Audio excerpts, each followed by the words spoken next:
Good morning all of you. मैं आज आप लोगों को 9th क्लास का बायोलॉजी में प्रिमिटिव सेल्स के बारे में पढ़ाने जा रहा हूँ। प्यारे बच्चों, प्रिमिटिव सेल्स क्या है?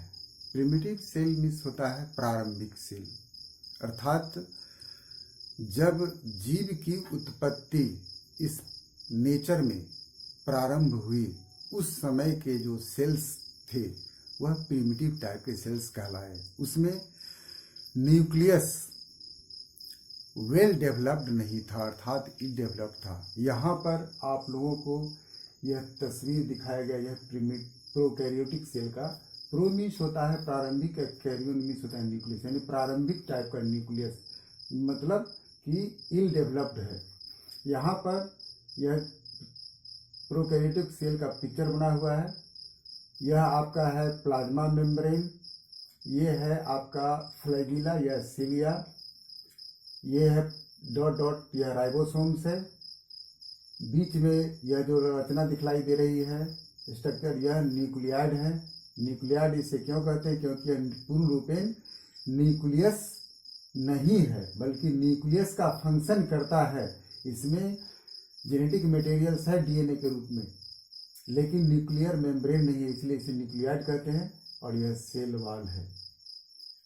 यही प्रोकैरियोटिक सेल का स्ट्रक्चर है। अब यहाँ पर हम लोग देखते हैं कि प्रोकैरियोटिक सेल में न्यूक्लियस जो होता है इल डेवलप्ड होता है, और उसका सेल जो है प्रिमिटिव टाइप का होता है, नंबर 1।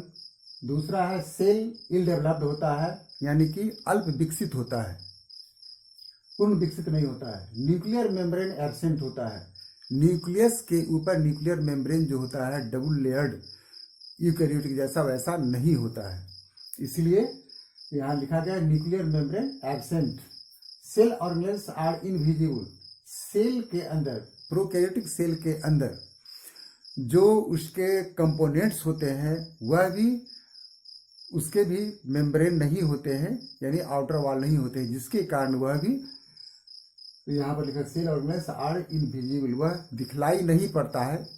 कुछ दिखलाई पड़ता है, कुछ नहीं दिखलाई पड़ता है, इसलिए लिखा है cell organelles are invisible. Genetic material scattered in the central part of cell. Genetic material जो डीएनए के रूप में रहता है, प्रोटीन के रूप में, वह सेल के सेंट्रल पार्ट में रहता है और वह बिखरा हुआ रहता है और सिंगल होता है। इसीलिए इसका नाम क्या दिया गया है? न्यूक्लियाइड। न्यूक्लियस पूर्ण रूपेण हम इसको नहीं कर सकते। न्यूक्लियस इसे तब कहेंगे जब इस पर न्यूक्लियर मेम्ब्रेन होगा। इसलिए कहा गया genetic material scattered in the central part of the cell, that is called nucleoid. Nucleoid is naked means nuclear membrane is absent. इस चीज को यहाँ पर ज्यादा क्लियर कर दिया गया है नीचे के पॉइंट में। न्यूक्लियाइड जो होता है, इसलिए हम उसको कहते हैं बिल्कुल नेकेड होता है, अर्थात न्यूक्लियर मेम्ब्रेन नहीं होता, means nuclear membrane is absent.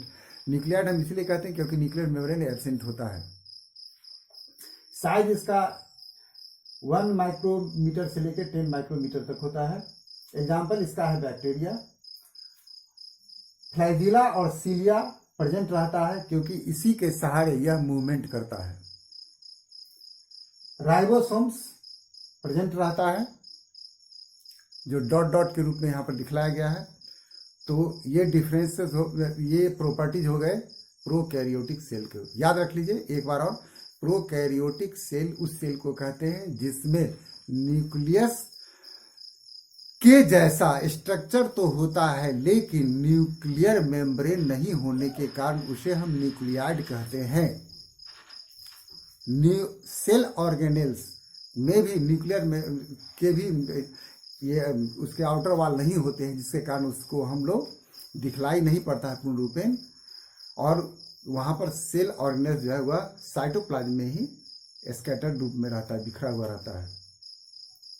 Flagella रहता है, सीलिया रहता है, जिससे वह मूवमेंट करता है।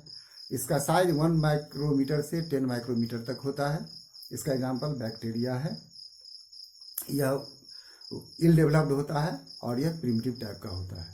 ये प्रोकैरियोटिक सेल का कैरेक्टरिस्टिक्स फीचर्स हुआ। आप इसे एग्जाम में इस रूप में अगर पूछा जाएगा कि what is the characteristics features of prokaryotic cell, then you have to read this 8-9 point and draw a pictures of prokaryotic cell, then you will get 100% marks.